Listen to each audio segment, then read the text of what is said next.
जय श्री राम। मैं दुर्गा प्रसाद शुक्ला ज्योतिष भक्ति सागर में आपका स्वागत करता हूं।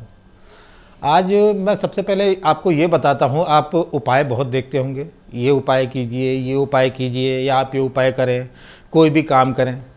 कहते हैं जिस प्रकार खाने से पहले एक सिस्टम होता है कि सबसे पहले आप हाथ धोएं तब खाना खाएं।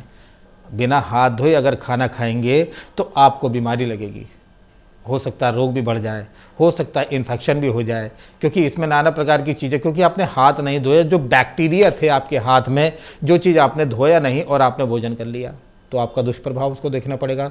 उसी प्रकार हम पूजा बहुत करते हैं। हम ऐसा कोई मनुष्य होगा जो पूजा पाठ ना ही करता हो समय की गति से, चाहे वो 5 मिनट भी बैठता हो या 10 मिनट बैठता हो, या घर की जो माता बहनें हैं वो भी बैठ के पूजा करती होंगी, हो सकता है आधा घंटा।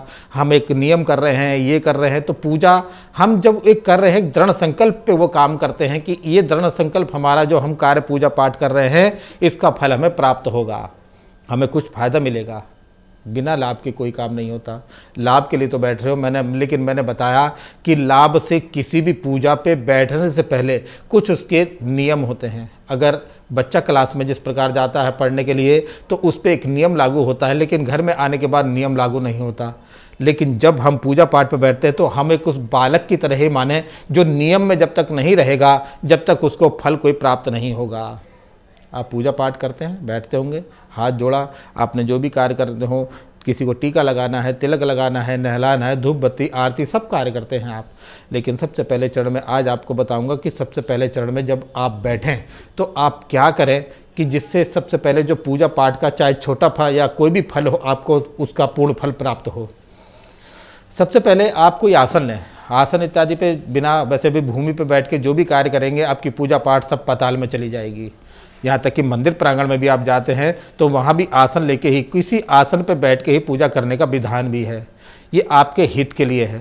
तो आज आपको मैं बताऊंगा, सबसे पहले ज़रूरी है किसी भी माननीय व्यक्ति, सम्माननीय व्यक्ति के जब आप सामने बैठते हैं तो वहाँ एक प्रार्थी बन के बैठते हैं। तो प्रार्थी बनने पे बैठने के साथ साथ आप आप भगवान को उच्च आसन दे रखा है तो आपको भी एक आसन प्राप्त होना चाहिए, ताकि भूमि की जो एनर्जी होती है जब हम पूजा पाठ इत्यादि कोई चीज़ करते हैं तो जो भी आप करेंगे आपका डायरेक्ट भूमि से संबंध हो जाता है। चाहे पूजा पाठ हो, कोई कार्य करते हैं तो वो ज़मीन में चला जाएगा, आपको उसका फल नहीं मिल पाएगा। तो सबसे पहले चरण में जब आप मंदिर पर बैठें तो मंदिर पर बैठने से पहले सबसे पहले चरण में आप दंडवत पहले मत्था टेकिए, प्रणाम करें। फिर अपना आसन लें, आसन बिछाएं, उस आसन को प्रणाम करें। कहते हैं ना, सीट की कीमत होती है, इंसान की कीमत हो ना हो, लेकिन उस आसन की कीमत होती है उस समय। जब आसन पर बैठेंगे तो एक गद्दी, एक जो हमारी पोजीशन है हम उस पर व्यवस्थित होते हैं। तो सबसे पहले बैठने के बाद आप एक कटोरी में जल इत्यादि, आपके पात्र भी होंगे घर में, तो उसमें जल इत्यादि भर के सबसे पहले आचमन कीजिए। आप नहा धो के आ गए हैं, सब कुछ आ गए हैं, आप बाहर से तो शुद्ध हो गए हैं, लेकिन अंदर से अभी भावनाएं जो है वो व्यवस्थित नहीं है, ठीक नहीं है। अंदर से व्यवस्थित करने के लिए जो भगवान नाम का चरणामृत इत्यादि उसका सेवन करें। सबसे पहले आप हाथ धोएं, हाथ धोने के बाद श्री केशवाय नमः इस प्रकार जल पिए, श्री माधवाय नमः दोबारा जल पिए, श्री नारायणाय नमः तिबारा जल पिए। 3 बार जल से आंतरिक और बाहिक, कायिक, वाचिक, मानसिक 3 प्रकार के पाप होते हैं। तीनों प्रकार से आप दोषों से मुक्त होकर भगवान के सम्मत जब आप सब बैठते हैं तो आप शुद्ध हो जाते हैं। बाहर से भी शुद्ध हो गए, आप अंदर से भी शुद्ध हो गए। फिर हाथ धो लें। हाथ धोने के बाद फिर जल थोड़ा सा पहले भूमि पर अर्पण करें कि जिस भूमि पर बैठ के मैं पूजा पाठ इत्यादि कर रहे हैं या कर रही हूँ उसका वो भूमि माता मेरा नमस्कार स्वीकार करें। पहली माता भूमि माता है, सबसे पहले उनको नमस्कार कीजिए। फिर बैठने के बाद आप धूप दीप जो आपकी जलानी है वो कार्य कीजिए। सबसे पहले फिर अपने गुरु का नाम लीजिए। अगर आपने कोई गुरु दीक्षित हैं तो गुरु दीक्षित सबसे पहले उन मंत्र का जप करने के बाद ही कोई पूजा पाठ आरंभ करें। जब तक आप गुरु की कोई साधना, अगर गुरु मंत्र नहीं है तो किसी को मन से गुरु मानते हैं, कोई भगवान को भोलेनाथ को गुरु मानता है, कोई हनुमान जी को गुरु मानता है, तो गुरु जरूर बनाए कि ये मेरे गुरु हैं, इनसे मैंने सब कुछ सीखा है। ये ना सीखें कि मैंने स्वयं सीखा है, इसे अहंकार की भावना कहते हैं कि उनसे सीखा है। तो गुरु का ध्यान करने के बाद अपनी पूजा पाठ करें। पूजा पाठ में अपने अपने जो जिनके अनुयायी हैं, जो जिनको मन से मानते हैं, वो उनके, अगर वो हनुमान जी के भक्त हैं या देवी के भक्त हैं या आप शिव भक्त हैं या नारायण भक्त हैं, तो अपने अपने कर्म सिद्ध अनुसार आप पूजा पाठ करिए। पूजा पाठ करने के बाद सबसे पहले अंत विश्राम जब करिए तो अपने घर में घंटी जरूर बजे। जब भी आप भोग लगाएं किसी भी प्रकार प्रसाद इत्यादि का भोग लगाते हैं तो घंटी जरूर बजाएं। घंटी की ध्वनि जब हमारे पूरे घर में जब चलती है तो उस घंटी की ध्वनि से जितनी भी नेगेटिव या कोई भी चीज़ वहाँ आने की कोशिश भी करती है वो उसी समय वहाँ से चली जाती है। घंटा नाद जो होता है या घंटी की जो ध्वनि होती है बड़ी शुभकारी मानी जाती है। इस प्रकार कहते हैं अगर शंख हो तो आप शंख भी बजाएं। रोजाना अगर आप घर में शंख बजाते हैं तो उसकी ध्वनि से आप तो शुद्ध होते हैं वरन जितना वो पूरा वातावरण भी शुद्ध हो जाता है। अब भगवान को जो आरती इत्यादि करने के बाद जो आरती करें, इस प्रकार आरती करते हैं तो 3 बार आप भी आरती जरूर लें।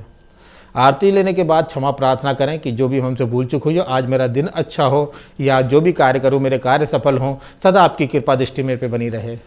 ये कहने के बाद फिर सबका अभिनंदन करें। हाथ जोड़ने के बाद फिर जब हाथ मिलें और ये बोल के कि जो भी मैंने पूजा पाठ किया है इसका पूर्ण फल मुझे या मेरे इष्ट को प्राप्त हो। कभी कभी कहते हैं हम किसी और को कोई चीज़ दे देते हैं तो हो सकता है दुगनी होकर करके हमें दें। वैसे भी भगवान को अगर आप कुछ अर्पण करते हैं तो वो उसका 10% आपको डोनेट करते हैं। 1 देंगे तो 10 मिलेगा। अगर आप स्वयं के लिए कर सकते हो सकता है वो 25 भी रह जाए या 50 भी हो सकता है वो भी ना मिले, क्योंकि आप दोषी हैं, हम दूषित रहते हैं। इसलिए जो भी पूजा पाठ करने के बाद बोलिए अनेना यथाशक्ति कृतेना पूजन कर्म कर्मणि आखेन कर्मणा श्री सर्व अंतर्यामी परमेश्वर, जिसको आप मानते हैं वो जो ये बोल के कि पूजा पाठ का जो भी फल है मैं आपको अर्पण करती हूँ। अर्पणम अस्तु कह के नीचे भूमि पे जल गिराएं, जल अपने माथे से लगाएं और दोनों आंखों पे लगा के तब उनसे प्रार्थना करके तब उठने के बाद अपने आसन को कभी खुला नहीं छोड़ना चाहिए, क्योंकि उससे जो भी आपकी पॉजिटिव चीज़ें थी वो नेगेटिव हो जाएंगी। तुरंत ही उठने के बाद अपना आसन आप एक उचित समुचित स्थान पर जहाँ है वहाँ रखिए। इसी प्रकार से जो आप कार्य करते पूजा करते करें। मैंने आपको बताया कि जब आप पूजा पाठ पे करें तो इस प्रकार से सबसे पहले शुद्धिकरण होकर ही पूजा पाठ करें, तभी आपको पूर्ण फल मिलेगा। और कोई विस्तृत जानकारी पूजा पाठ संबंधित आपको चाहिए तो मेरे इस नंबर पे आप संपर्क करें। जय श्री राम।